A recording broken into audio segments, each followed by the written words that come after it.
All right. Good morning, good afternoon, good evening, wherever you are. Welcome to Black Mental Health Matters Show podcast. And my name is Elsa Upwork, and I'll be host today on a very special topic on addictions and mental health. And this is such a great and needed topic, especially how it intersects with Black communities and their well being as well.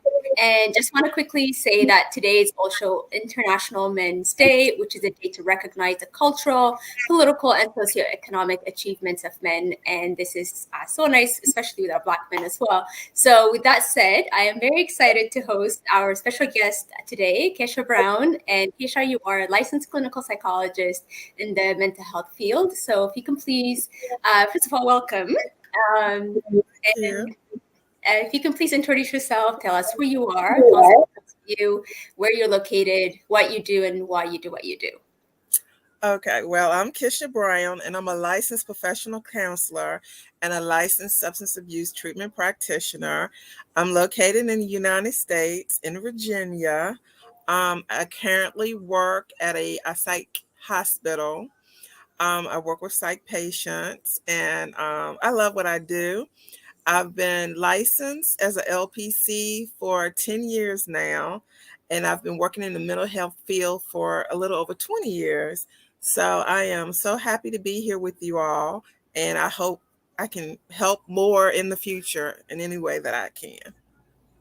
Well, you absolutely can. And thank you so much for joining us today and taking the time as well. And what an amazing correlate that you have. Like 20 years of mental health experience is so much needed, especially for our community. So we're very glad to have you here Thank today. you. And so today we're talking about addiction and mental health. I think it's one of my favorite topics just because talking about addictions, which is a different thing in and of its own, and we also have the mental health component. So, and it's very crucial because there are so many layers to it that hopefully we'll try to uncover today. Like, for example, I just read somewhere that people with mental illnesses are twice likely to have substance use disorder compared to the general population. And at least 20% of people with a mental health illness have a co-occurring substance use disorder. So we can really tackle this topic many different ways, from the mental illness aspect or from addictive ad- things that are susceptible to addiction that can cause mental health abnormalities or mental imbalances.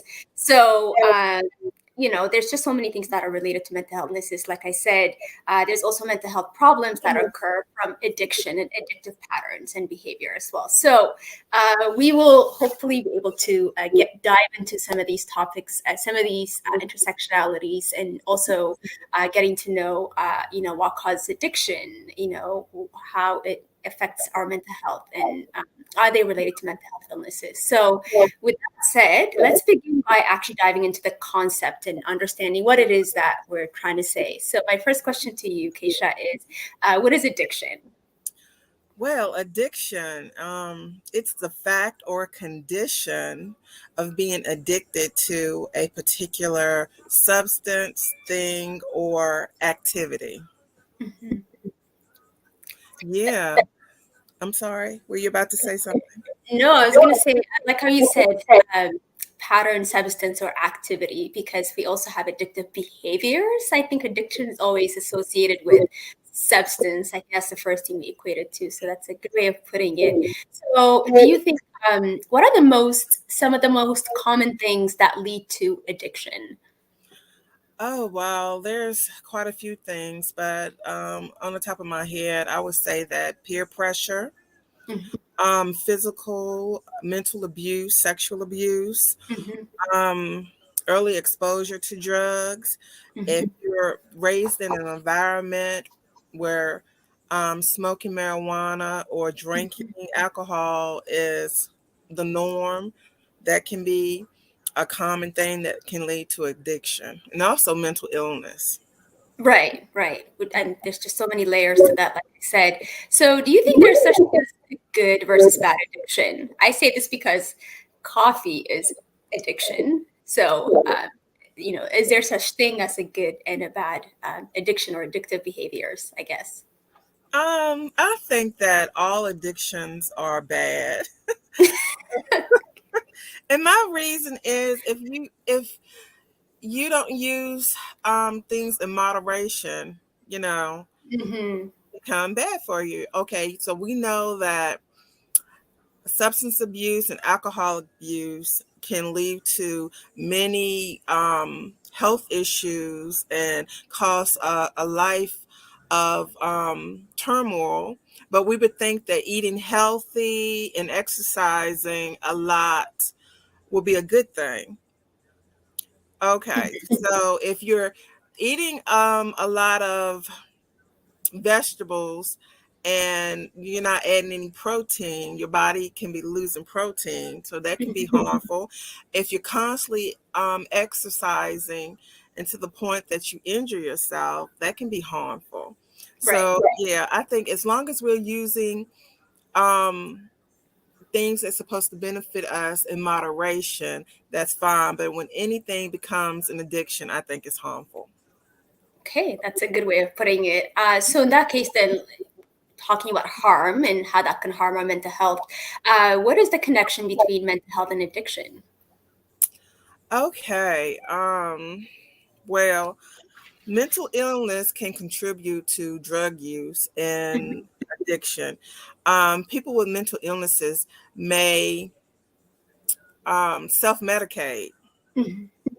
to take care of themselves to feel better. You know, when someone is feeling depressed, they might self-medicate with marijuana, or if someone with ADHD needs something to help them stay calm, they might self-medicate with alcohol.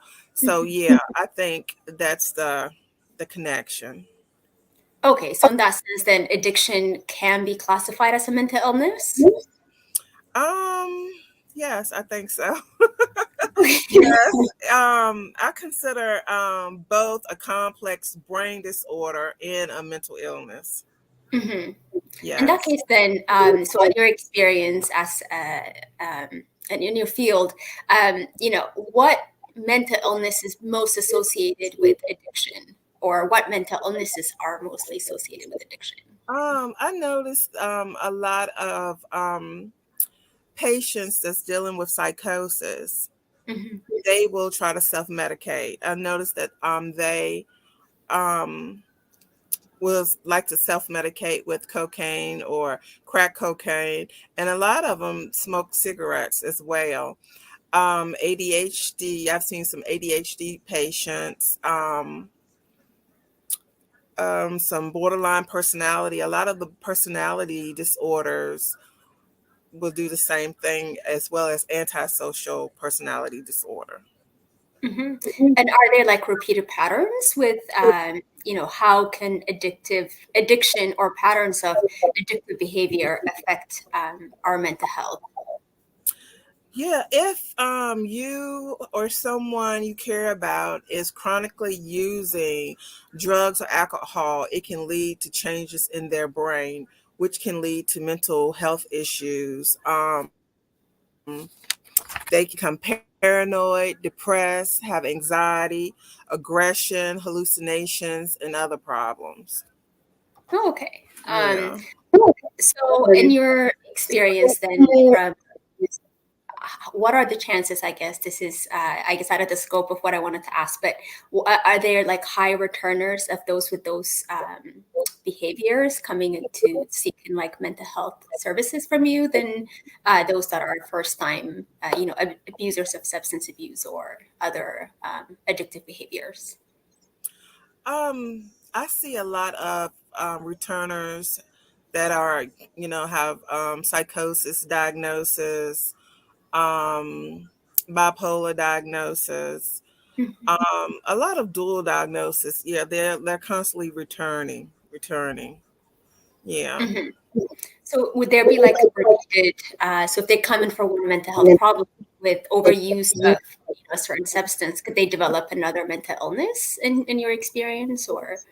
Yeah, they can yeah, if they're dealing with ADHD and they're not following through with treatment, they're not going to their follow-up appointments or taking their medication, yeah, they can end up having depression and Mhm. anxiety.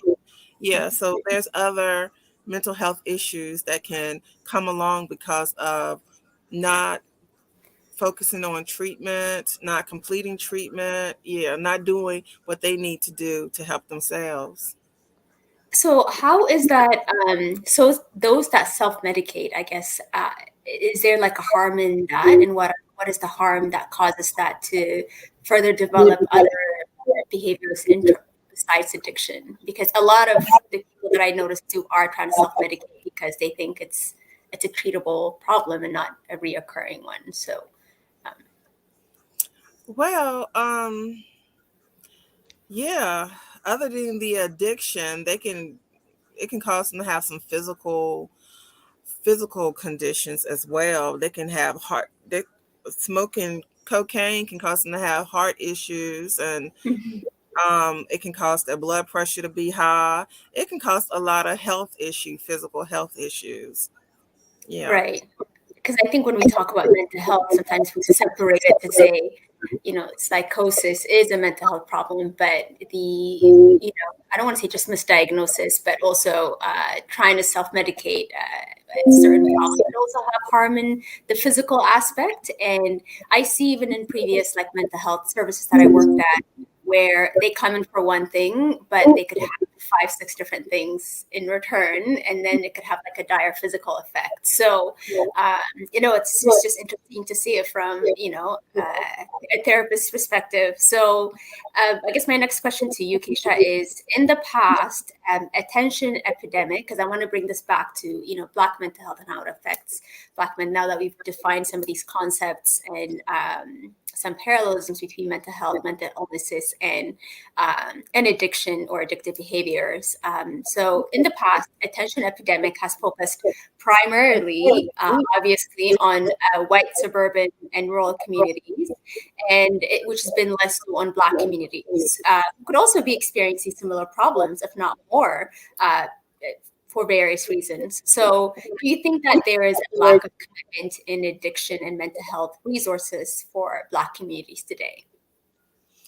Yeah, while all communities face mental health and addiction challenges, I feel that Black communities often deal with a lack of resources, Right. including high cost or no insurance coverage, limited options, and long waits to get into services, lack of awareness and education, and Mm-hmm. then there's a big social stigma for Black people when they're trying to help themselves when they're having issues with substance abuse and mental health. Right. And I agree with that as well. I think it's because when we talked about mental health resources and the way you put it as well, these resources were not available to Black communities in the first place, in addition to having all the other factors that prevents them from accessing these mental health services, such as lack of awareness.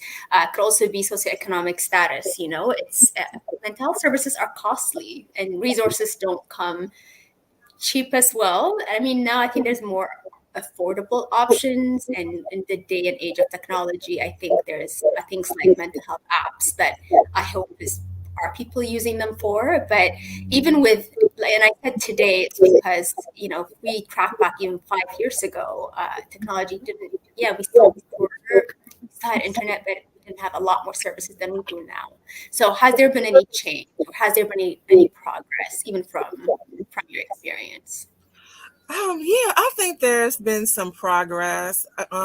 There's a lot of educational programs, a lot of treatment centers popping up, especially for the opiate epidemic. Hmm. Yeah, so now insurances are being a lot lax and allowing,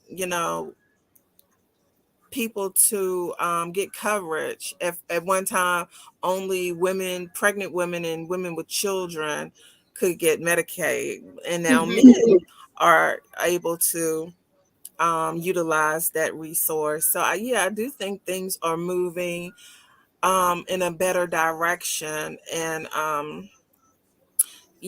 but a lot of people are still under the radar. They're being missed. They're not connecting to the resources, and it needs to be a more of an outreach to bring awareness so more people can know about these services and utilize them. No, I absolutely agree. I think when it comes to outreach, that's one thing that community support and family support is direly needed.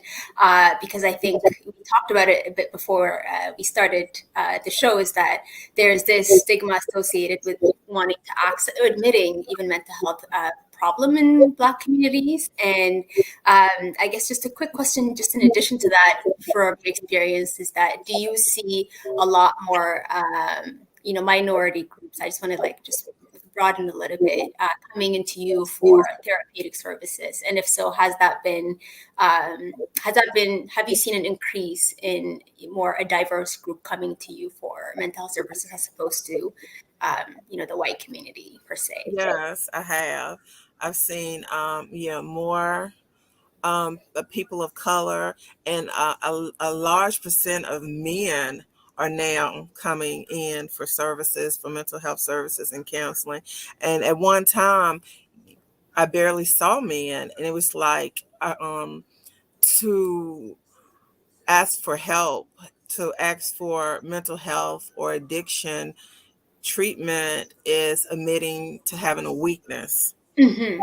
So a lot of men, stay clear of that. But now I see a lot coming forward and asking for assistance. Mm-hmm. So, yeah.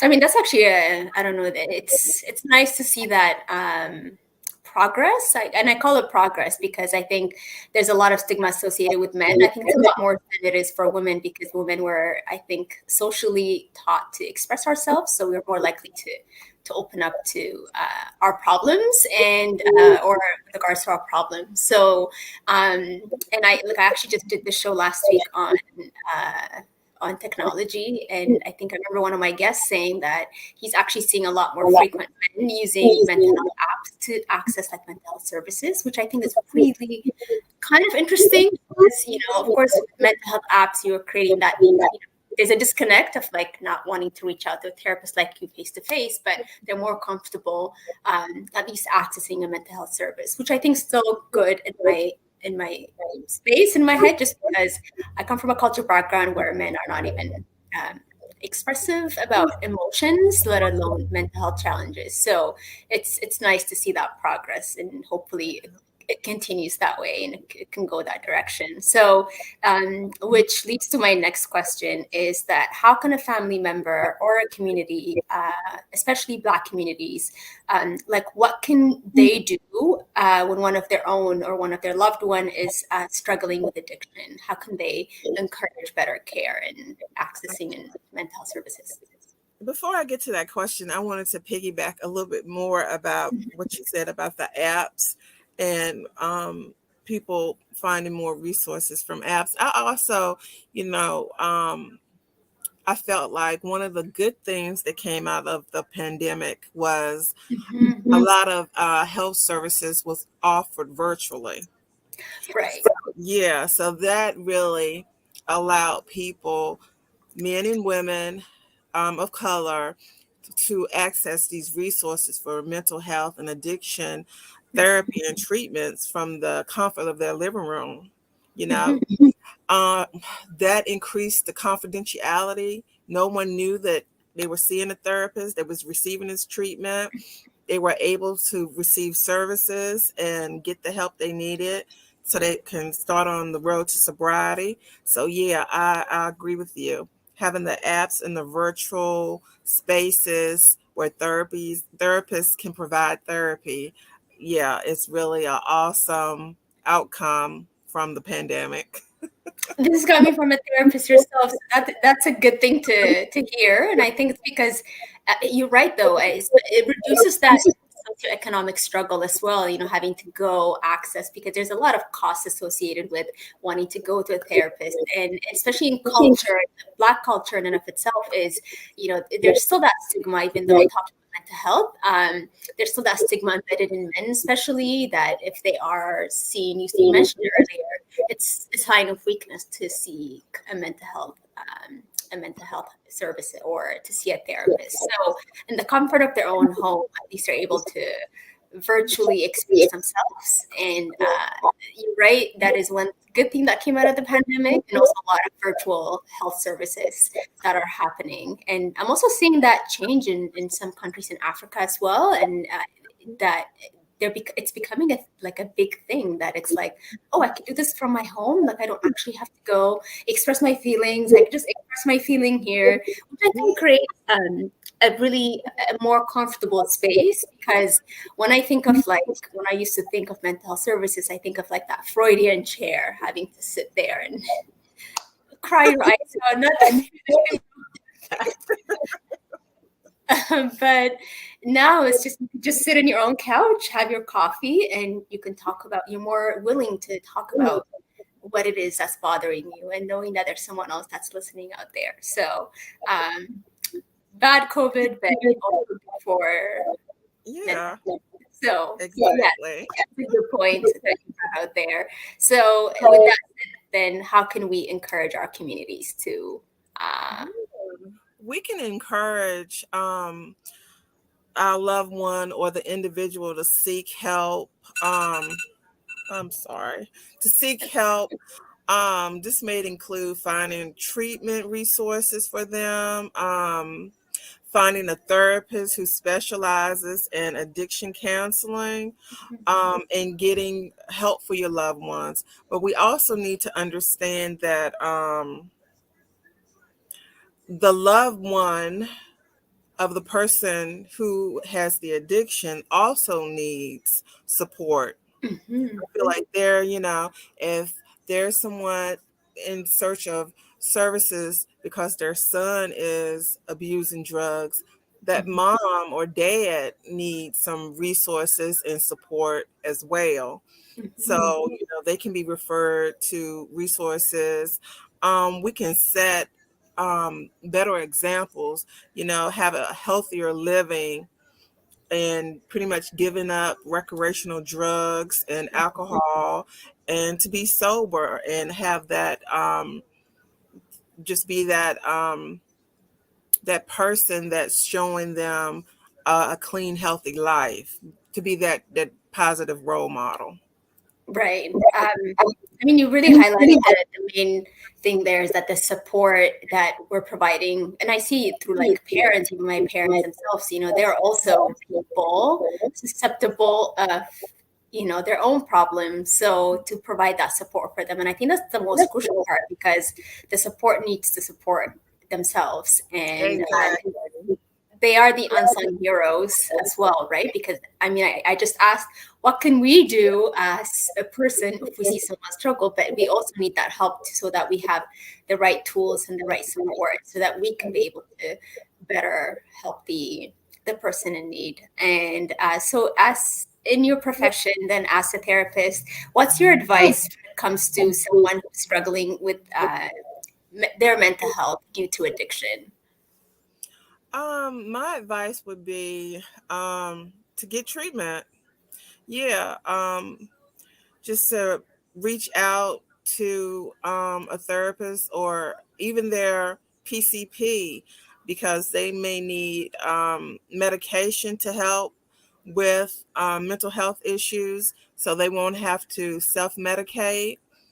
They may need individual and or group counseling, individual counseling one-on-one with a therapist to sit down and talk about struggles, talk about goals, discuss interventions to help them. They may need a group therapy, which consists of a support, a community, of people who have been through or are going through what they're going through. So that person would know that they're not alone in this. This is something that's been going on and happening in their community to others. So they'll have that support, that sense of support. Yeah, that's the type of advice that I would offer them, is to get help. Don't give up. Try not to allow any type of stigma discourage that person. Try to be really encouraging and supportive. Yeah, that's a very good takeaway.